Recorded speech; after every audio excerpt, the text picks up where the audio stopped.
Salut l'équipe, c'est Val, on se retrouve pour une nouvelle vidéo en ce lundi matin. Aujourd'hui on va changer un peu des matchs vus par l'équipe de Val ou des films de match, et on va revenir à un format que vous appréciez particulièrement, les moments d'histoire. Et aujourd'hui dans ce 4e épisode des moments d'histoire, on va s'intéresser à un match qui a dû marquer pas mal d'Algériens, mais également pas mal de fans de foot qui ont vécu le match. C'est la rencontre RFA-Autriche lors de la Coupe du Monde 1982, rencontre qu'on se nomme généralement le match de la honte, et vous allez comprendre pourquoi. C'est parti. En 1982, l'Algérie se présente à la Coupe du Monde comme une équipe loin d'être favori, puisque d'une part c'est la première Coupe du Monde pour les Fennecs, et d'autre part ils héritent d'une poule très compliquée avec l'Autriche, le Chili et la RFA, c'est-à-dire l'Allemagne de l'Ouest. Le premier match de la compétition les fait directement rentrer dans le bain, puisqu'ils affrontent l'ogre allemand qui compte dans ses rangs des joueurs de classe mondiale comme Rummenigge ou encore Breitner. Il faut savoir qu'avant le match, les Allemands ont beaucoup chambré les Algériens qu'ils estimaient inférieurs à eux. L'entraîneur Djoub Derwal est même allé jusqu'à promettre aux journalistes qu'en cas de défaite face à l'Algérie, il rentrerait à pied en RFA. Bref, il les humilie dans les médias, mais contre toute attente, les Algériens, transcendés par l'enjeu et la portée de l'événement, s'imposent 2-1 et créent la première grosse surprise du mondial. Les Fennecs se mettent alors à rêver d'une qualification en 8e de finale, ce qui, il faut le dire, serait exceptionnel pour une première Coupe du Monde et surtout pour une équipe africaine, car à l'époque, aucune africaine n'était jamais qualifiée pour les 8e de finale. Cependant, quelques jours après cette victoire incroyable contre l'Allemagne, c'est la douche froide pour l'Algérie qui s'incline 2-0 face à l'Autriche. Autriche qui enregistre alors sa deuxième victoire des phases de poule après s'être imposé 1-0 face au Chili lors du premier match, alors que dans l'autre match, le Chili s'incline lourdement 4-1 face aux Allemands. Tu l'as compris, l'Algérie et l'Allemagne sont à égalité. Le troisième et dernier match de poule sera donc décisif pour la suite de la compétition de ces deux équipes. Pour se qualifier, l'Algérie doit donc faire mieux que la RFA, sauf qu'à l'époque, contrairement à aujourd'hui, les deux derniers matchs de poule n'ont pas lieu en même temps,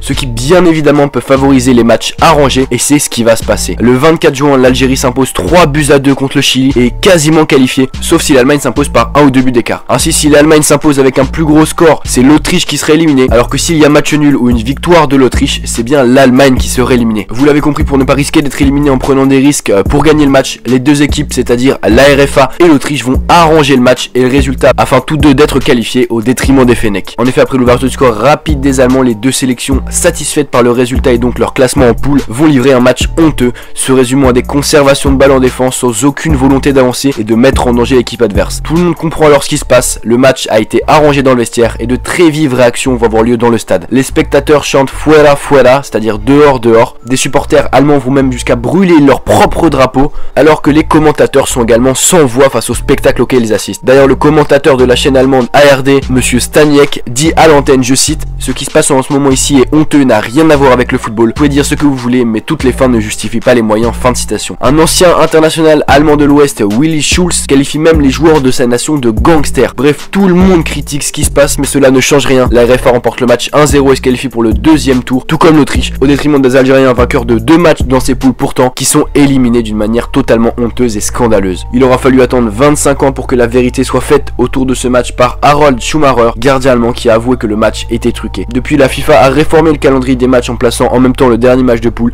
mais ça ne changera rien pour les Algériens qui, en 1982, ont été victimes d'un scandale, d'un match arrangé et n'ont pas passé les poules. Voilà les gars, j'espère que vous avez apprécié cette vidéo, ce moment d'histoire, que vous avez appris des choses, c'est vraiment le principal. On se retrouve très rapidement pour une autre vidéo sur la Coupe du Monde. C'était Val, peace. Rien à foutre des codes 3-2-5, c'est mon pote dans le top, on shoot ton pote 3-2-5, on défonce les portes, c'est le cœur qui parle.